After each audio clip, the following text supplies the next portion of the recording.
This is HOA backfired. The sidewalk refroze and she acted like I did it on purpose.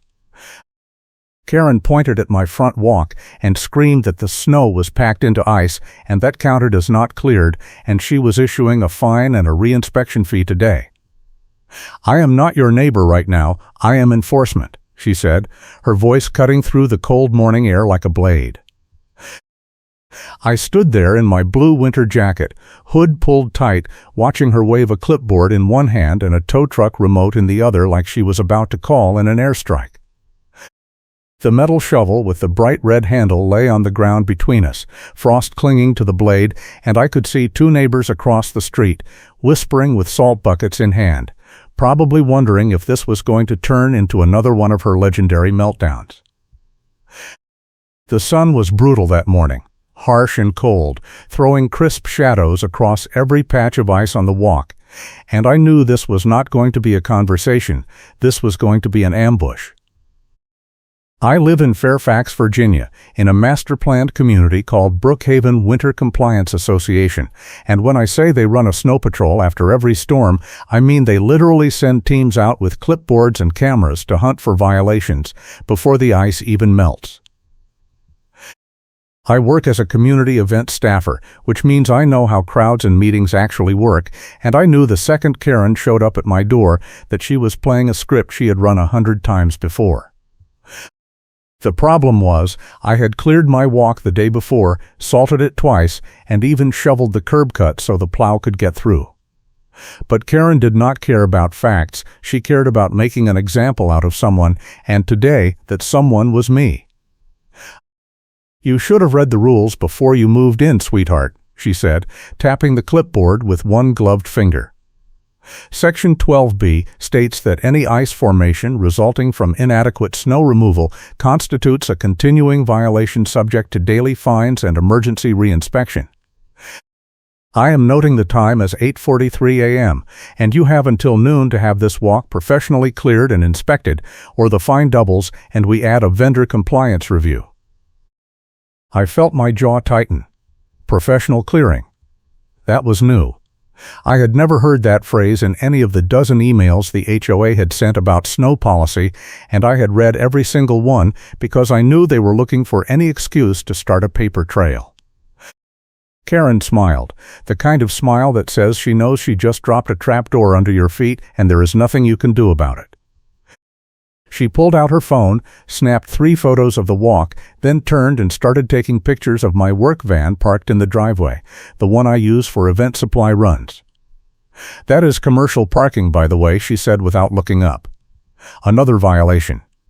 We will address that at the hearing." "What hearing?" I said. "The one I am scheduling right now," she said, typing on her phone with one thumb while still holding the remote in her other hand. "You will receive formal notice within 48 hours. In the meantime, consider this your verbal warning. If you do not comply by noon, we will escalate to parking enforcement and property access restrictions." She walked off before I could say another word, her boots crunching on the packed snow, and I watched her cross the street to talk to the two neighbors with the salt buckets.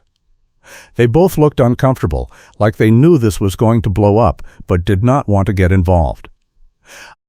I stood there for a minute, staring at the walk, trying to figure out what part of it looked like a violation. The ice she was talking about was a thin glaze where the meltwater had refrozen overnight, the kind of thing that happens after every storm no matter how much you shovel. But Karen did not care about reality. She cared about control, and she had just found a new way to weaponize the rulebook. I pulled out my phone and opened the HOA portal. The storm had hit 3 days ago, a fast-moving system that dropped 8 inches and then cleared out, leaving everything frozen and brittle. I had cleared my walk within 12 hours, which was the stated requirement, and I had photos time-stamped from my doorbell camera showing the shovel work and the salt spread. But when I checked the portal, there was already a new notice posted to my account. Violation, snow removal compliance failure. Fine assessed, $250. Reinspection fee, $75. Payable within 10 business days or subject to lien filing procedures. I felt my blood pressure spike. $250 for a thin layer of ice that formed overnight. And the reinspection fee was pure extortion. Because the HOA had never required re-inspections before, Karen had just invented that on the spot. I took a deep breath, pulled my hood tighter, and decided I was not going to let this slide. I had dealt with worse than Karen in my job. I had managed crowd control at outdoor festivals where drunk attendees tried to rush the stage, and I knew how to stay calm and document everything. So I went inside, grabbed my laptop, and started pulling every email, every rule update, every policy memo the HOA had ever sent about snow removal. If Karen wanted a paper war, I was going to give her one. The first thing I found was the timeline problem. The violation notice said I had failed to clear my walk by the deadline, but the deadline in the official policy was 24 hours after the storm ended, and the storm had ended at 6 p.m. on the first night. That meant my deadline was 6 p.m. the next day, and I had finished clearing by 3 p.m., which my doorbell camera footage proved. But the notice claimed I was late, and when I looked at the timestamp on the notice itself, it showed that Karen had filed it at 8:15 a.m. on the second day, a full 7 hours before my actual deadline. She had backdated it. I leaned back in my chair and laughed. The kind of laugh that comes when you realize someone just handed you the smoking gun without even knowing it. Karen had rushed the violation so fast that she had not bothered to check the actual deadline, and now the HOA had a documented record showing they fined me before I was even late. That was the kind of mistake that could void the entire action, and if I played it right, I could use it to blow up her whole snow patrol operation. But I did not want to tip my hand too early. I wanted her on record, doing more damage, building a case that would bury her when it finally came out. I called my plow service, a local contractor named Mike who had been clearing driveways in Brookhaven for 10 years. He answered on the second ring, and I could hear a snowblower running in the background. "Hey man," I said, "did the HOA contact you about my driveway?" "Yeah," Mike said, sounding annoyed. "Got a call yesterday from some lady named Tiffany Mitchell. She said she was the vendor coordinator and that if I did any more work for you without HOA approval, she would blacklist me from the whole neighborhood." I told her that is not how it works, but she said she had the authority to revoke my access permit. I did not even know there was an access permit. "That is because there is not," I said. "She is making it up." "Did she say anything else?" "Yeah," Mike said. "She asked if I had done your driveway after the last storm. I said yeah, and she said that was a violation, because you are supposed to shovel it yourself unless you get pre-approval. I told her that is insane, but she just repeated the blacklist threat and hung up. I felt my hands curl into fists. Karen was not just going after me, she was going after the people who helped me, trying to cut off my options so I would have no choice but to pay the fines and shut up. It was pure intimidation, and it was working, because Mike sounded genuinely worried.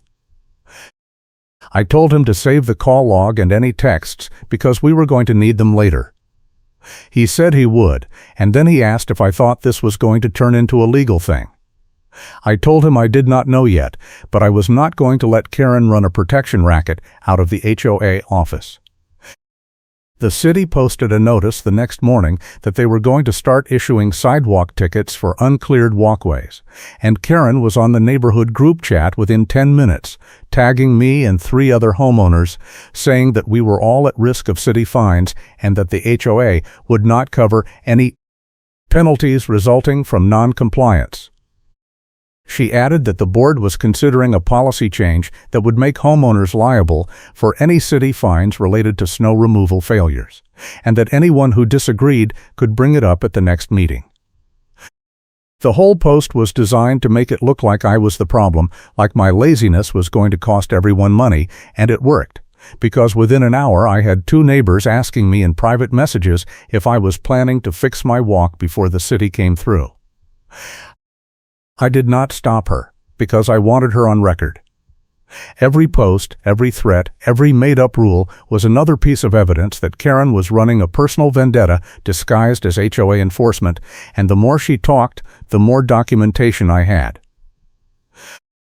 I took screenshots of everything, saved them to a cloud folder, and started building a timeline that showed exactly when each escalation happened and how it connected to the backdated violation. I also reached out to a couple of other homeowners who had been targeted by Karen in the past, and they were more than happy to share their stories.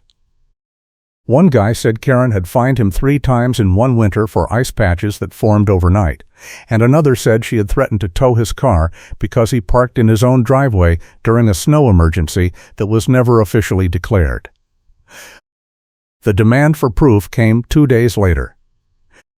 Karen sent an email saying that in order to dispute the violation, I needed to provide third-party verification of my snow removal work, including vendor receipts, photographic evidence with metadata intact, and a signed affidavit from a licensed contractor confirming compliance. She added that the documentation had to be submitted in a specific format, a notarized PDF with embedded timestamps, which she claimed was the new standard for all compliance disputes. I read the email 3 times, and each time it sounded more absurd. Notarized PDF. Embedded timestamps. She was making up requirements on the fly, hoping I would either give up or make a mistake she could exploit. I called a lawyer. Not because I thought I needed one yet, but because I wanted to know what my options were if this turned into a real fight. The lawyer listened to the whole story, asked a few questions about the HOA governing documents, and then told me that what Karen was doing was probably illegal. He said that HOAs have to follow their own rules, and if the rules say you have 24 hours to clear snow, they cannot fine you before the deadline expires. He also said that threatening vendors was a form of interference that could open the HOA up to liability, and that if I had documentation proving the backdated violation, I could file a complaint with the management company and possibly force a reversal. He told me it would cost about $1,500 to file a formal dispute, but that if I won, the HOA would have to cover my legal fees. I thanked him, hung up, and decided I was going to try to handle it myself first, because I did not want to spend $1,500 on a fight I could win with a well-timed email. The meeting ambush happened the following week. Karen sent out a notice saying there was a special session to discuss snow compliance policy updates, and that all affected homeowners were required to attend. I showed up 10 minutes early, carrying a folder with all my documentation, and found Karen already at the front table with 2 other board members and a laptop set up with a projector. She smiled when she saw me, the kind of smile that says she thinks she has already won. The room filled up fast, maybe 20 homeowners, and I recognized a few faces from the group chat. Karen started the meeting by saying that the board had received multiple complaints about inadequate snow removal and that they were implementing a new enforcement protocol to ensure neighborhood safety. She pulled up a slide showing before and after photos of various properties, including mine, with red circles drawn around ice patches and captions that said non-compliant. She went through each photo, narrating the supposed violations, and when she got to mine, she said, "This property represents a clear and ongoing safety hazard." The homeowner was notified multiple times, failed to comply with professional clearing requirements, and has refused to engage with the reinspection process. As a result, the board is recommending immediate escalation, including daily fines and potential lien action if compliance is not achieved within 72 hours. I raised my hand. Karen ignored me. She kept talking, pulling up another slide that showed a proposed policy update requiring all homeowners to hire licensed contractors for snow removal after storms exceeding 6 inches. I raised my hand again. One of the other board members, a guy named Ron, finally said, "Yes." "You have a question?" I stood up. "I have documentation that contradicts everything you just said. The violation notice was filed 7 hours before the deadline expired, which means the fine is invalid." I also have vendor logs showing that I hired a professional service and doorbell camera footage proving I cleared my walk within the required time frame. Do you want to see it now, or should I send it to the management company? Karen's face went red. She opened her mouth, closed it, then said, "That is not the appropriate forum for disputes. If you have documentation, you need to submit it through the formal process, which requires notarized verification and third-party review. We are not going to derail this meeting with your personal grievances." "I am not derailing anything," I said. "I am pointing out that you are trying to ram through a policy vote based on violations that do not exist. You said I refused to engage with the reinspection process, but you never sent me a reinspection notice. You said I failed to comply with professional clearing requirements, but that requirement did not exist until you invented it 2 days ago. And you said I was notified multiple times, but the only notice I received was the one you backdated." The room went silent. A few people pulled out their phones and started typing. Karen looked at Ron, who looked at the third board member, a woman named Linda, who looked like she wanted to disappear into the floor. Karen finally said, "This is not productive. We will table the policy vote and reconvene after the compliance review period." "No," I said. "I want this on the record right now. You are using fake deadlines and made-up requirements to extort fines, and you are threatening vendors to cut off homeowner access to services. That is not enforcement, that is harassment, and I am filing a formal complaint with the management company tomorrow morning." Karen slammed her hand on the table. "You should have read the rules before you moved in, sweetheart. If you cannot handle basic compliance, maybe this neighborhood is not for you." There it was. The same line she had used on my front walk, the same condescending tone, and now it was on the record in front of 20 witnesses. I smiled, closed my folder, and walked out. Behind me, I could hear the room erupt into arguments, people demanding answers, Ron trying to restore order. I did not care. I had everything I needed. The heat supply run ambush came 2 days later. I was driving to the gas station to fill up a portable heater tank because my garage was freezing and I needed to keep the pipes from bursting. I pulled into the station, got out, and started filling the tank when Karen's car pulled in behind me. She got out with her phone already recording, walking toward me like she was about to catch me committing a felony. "Excuse me," she said loudly, "are you aware that transporting fuel in unapproved containers is a violation of HOA fire safety policy?" I looked at her, then at the phone, then back at her. "This is a licensed propane tank," I said. "It is DOT approved, it is being filled at a licensed station, and it is none of the HOA's business what I do off HOA property." She stepped closer, still filming. "I am documenting your refusal to comply with safety protocols. This will be included in your violation file." I pulled out my own phone and started recording her. "Great," I said. "While you are documenting, let me ask you a question. What time did you file my snow removal violation?" She blinked. "What? What time?" I repeated. "You said I was late clearing my walk. What time was the deadline, and what time did you file the violation?" Her face twitched. "That is in the records." "Yeah," I said. "It is. The deadline was 6 p.m. on January 8th. You filed the violation at 8:15 a.m. on January 8th. That is 9 hours and 45 minutes before the deadline. So either you have a time machine or you backdated the violation to start the fine clock early. Which one is it?" Karen's mouth opened and closed like a fish. She lowered her phone. "That is a clerical error," she said. "No," I said. "It is fraud. And you are on camera right now admitting you know about it. So here is what is going to happen. You are going to walk away, you are going to stop harassing me and my vendors, and you are going to recommend that the board void every violation you have filed against me. If you do not, I am going to send this video, along with all the documentation I have, to every homeowner in Brookhaven, and I am going to let them decide whether they want someone running snow patrol who cannot even read a calendar." She turned and walked back to her car without another word. I finished filling the tank, paid, and drove home.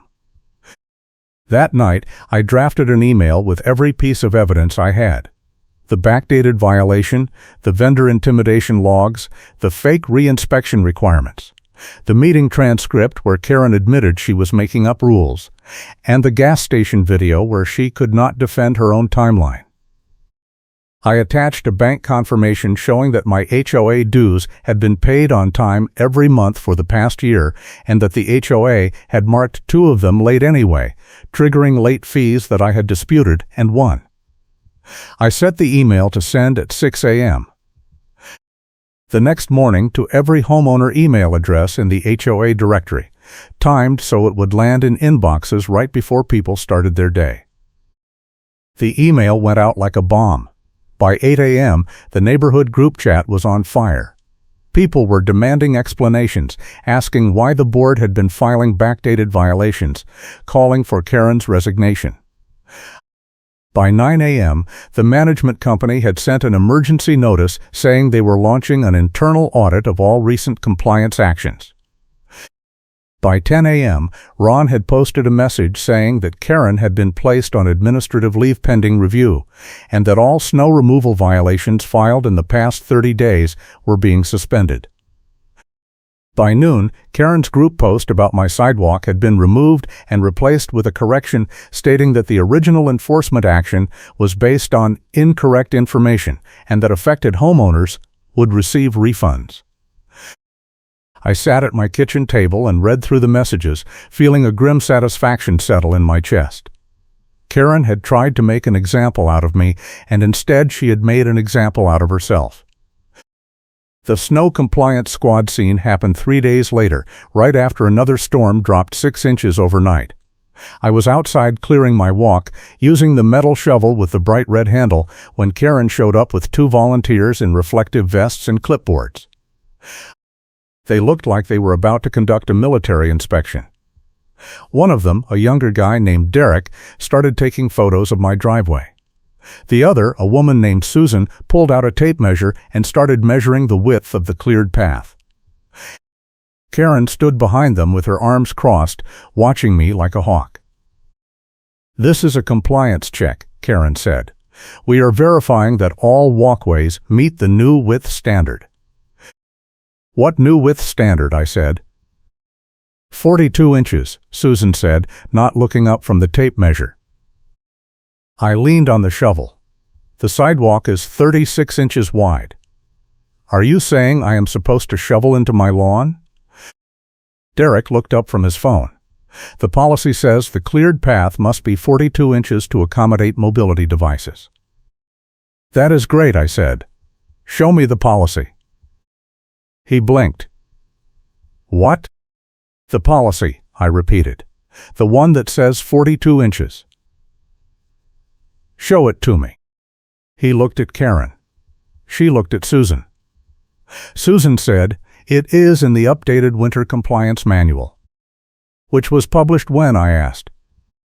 "Last week," Karen said. "So you are enforcing a policy that did not exist when I cleared this walk," I said. "The policy applies retroactively to all snow events this season," Karen said. "No, it does not," I said. "You cannot retroactively enforce a rule that did not exist. That is not how laws work, that is not how HOA rules work, and that is definitely not how basic fairness works. So unless you have a time-stamped copy of this policy that was published before the last storm, you need to get off my property." Derek and Susan both looked uncomfortable. Derek whispered something to Susan. Susan folded up the tape measure.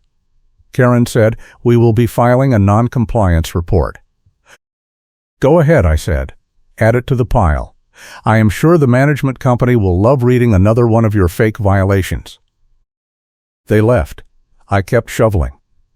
20 minutes later, Mike pulled up in his truck with his snowblower in the back. He got out, walked over, and said, "I just got a call from Karen.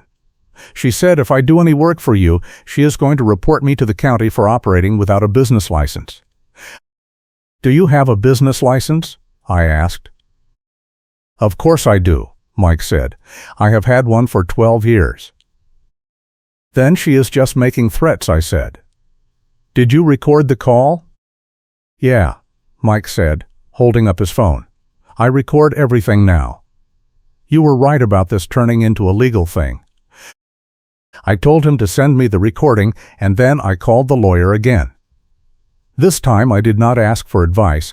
I told him I wanted to file a formal harassment complaint, and I wanted to include vendor intimidation, false enforcement actions, and abuse of authority. He said it would take a few days to draft, but that based on what I had, we had a solid case. He also said that the management company audit was going to work in our favor because it would create an independent record of Karen's misconduct. I thanked him, hung up, and went back inside to warm up. The twist came out during the audit.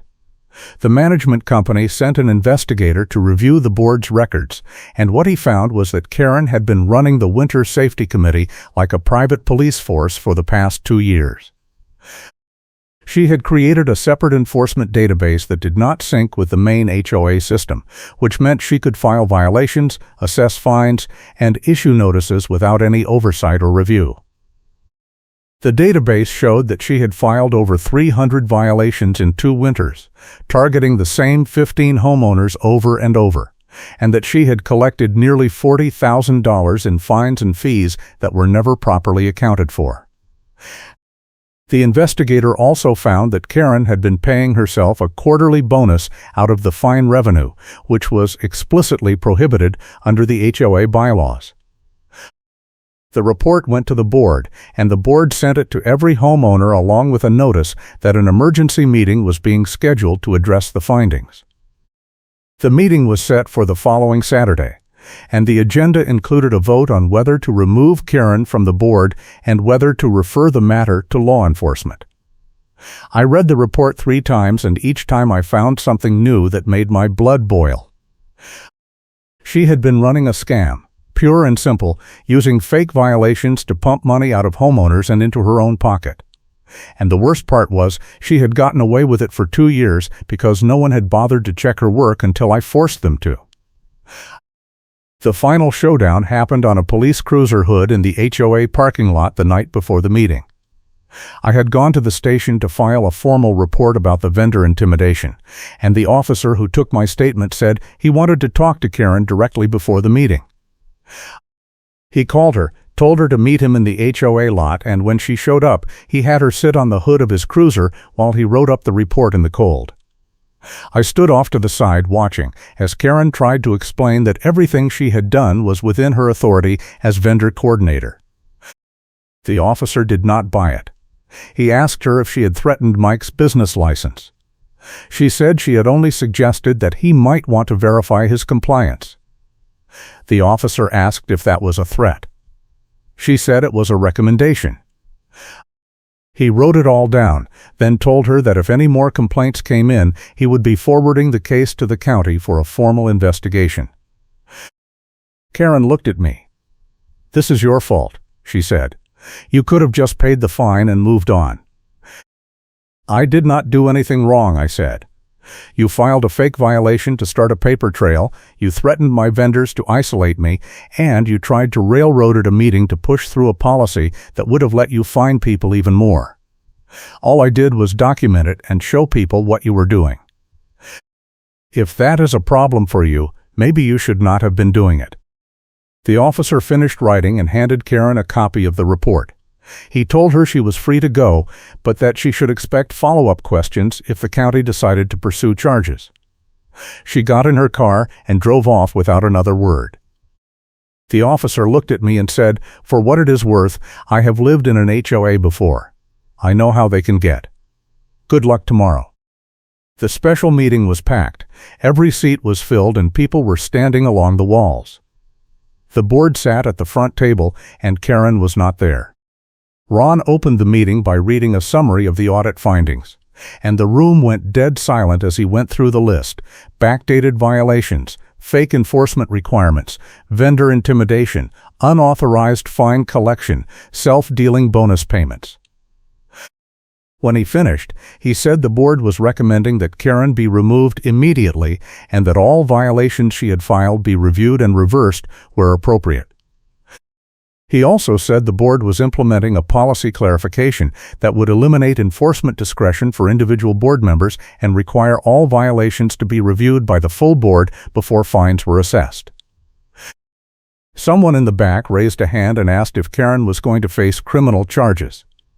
Ron said that was up to the county, but that the board was cooperating fully with the investigation. Another person asked if the homeowners who had been targeted were going to get refunds. Ron said yes, and that the management company was already processing them. A third person asked if the Winter Safety Committee was being dissolved. Ron said yes, and that snow enforcement would now follow the same process as every other compliance action, with written notice, a dispute period, and board review before any fines were assessed. Then someone moved to remove Karen from the board. The motion was seconded. The vote was unanimous. Ron said the board would be appointing an interim vendor coordinator and that nominations for a permanent replacement would be open next month. The meeting ended 20 minutes later, and as people filed out, I heard multiple conversations about recall votes, new elections, and whether the whole board needed to be replaced. I did not stick around to listen. I went home, poured a drink, and sat on my couch in the dark, feeling the weight of the past 2 weeks lift off my shoulders. The outcome rolled out over the next month. Karen resigned from the board entirely after the county opened a fraud investigation. 2 other board members resigned in solidarity, saying they did not want to be part of the fallout. New elections were held, and 3 new members were voted in, all of them promising transparency and accountability. The management company implemented a new policy requiring all enforcement actions to be logged in the main HOA system within 24 hours, with automatic notifications to affected homeowners and a mandatory review period before fines could be assessed. The HOA removed the enforcement action against me, voided the ledger entry, and refunded my fines plus the late fees Karen had invented. They also sent a formal apology letter, which I framed and hung in my garage next to the metal shovel with the bright red handle.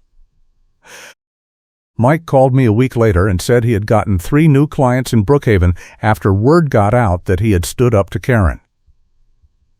He thanked me for not backing down, and I told him I could not have done it without his recordings.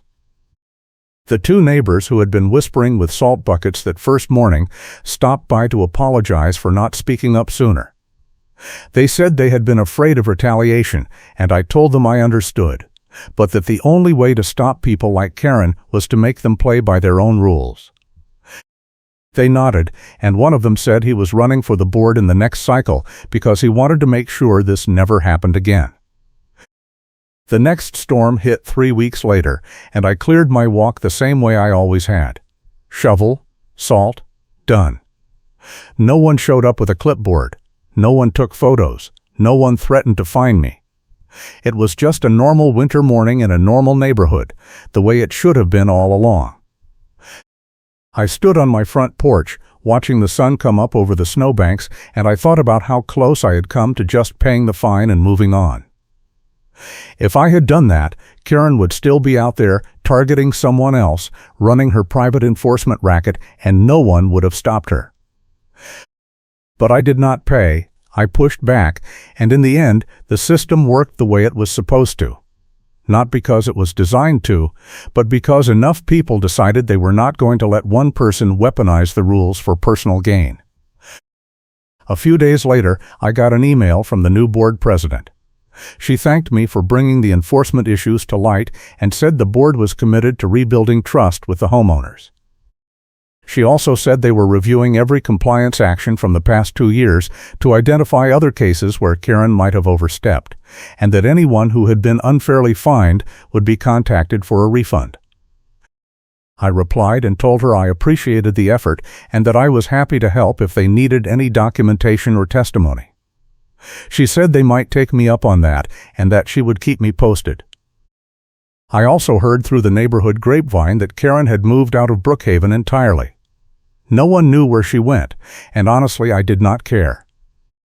She was gone, the enforcement madness was over, and the HOA was finally being run by people who understood that rules are supposed to protect everyone, not just serve as weapons for personal vendettas. It felt like a win, not just for me, but for every homeowner who had ever been bullied by someone with a clipboard and a power trip. The final piece fell into place a month later when the county announced they were not pursuing criminal charges against Karen, but that they had referred the case to a civil collections agency to recover the unauthorized bonus payments. The HOA also filed a civil suit to recoup the money, and the settlement required Karen to pay back every dollar she had taken, plus legal fees.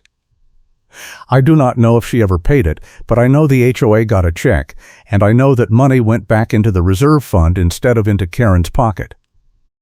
That felt like justice, even if it was not perfect. Looking back, the whole thing could have gone a lot worse. Karen could have been smarter about covering her tracks. The board could have circled the wagons and protected her. The management company could have ignored the audit results. But none of that happened, because at every step, someone made the decision to do the right thing instead of the easy thing. Ron could have dismissed my complaint at the meeting, but he did not. The management company could have buried the audit, but they did not.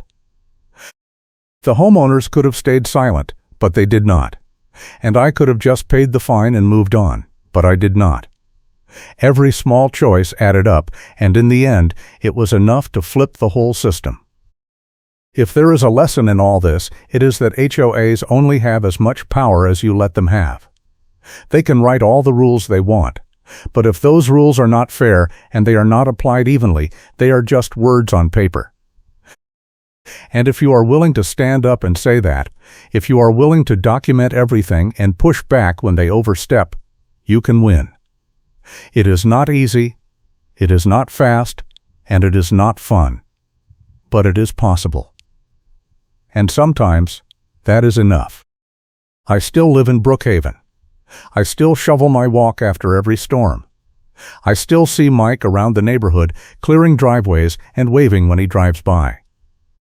The metal shovel with the bright red handle is still in my garage, leaning against the wall next to the framed apology letter. A reminder that sometimes the tools you need to fight back are the same tools you used to do the work in the first place. And every time it snows, I think about that first morning when Karen pointed at my walk and screamed, and I think about how close I came to letting her win. But I did not let her win, and neither did anyone else, and that is why things are better now. The neighborhood is quieter these days. The group chat is mostly about snowplow schedules and where to buy salt in bulk. The board meetings are boring, which is exactly how they should be. And when I walk outside on a cold morning and see my neighbors clearing their walks without anyone standing over them with a clipboard, I feel a little bit of pride knowing I had a part in making that happen. Not because I am a hero, but because I was stubborn enough to say no when someone tried to push me around. And sometimes, that is all it takes. If you made it this far, thank you for sticking with me through this whole mess. If you have your own HOA horror story, drop it in the comments. I would love to hear it. And if you want to see more stories like this, hit that like button and subscribe. I will catch you in the next upload.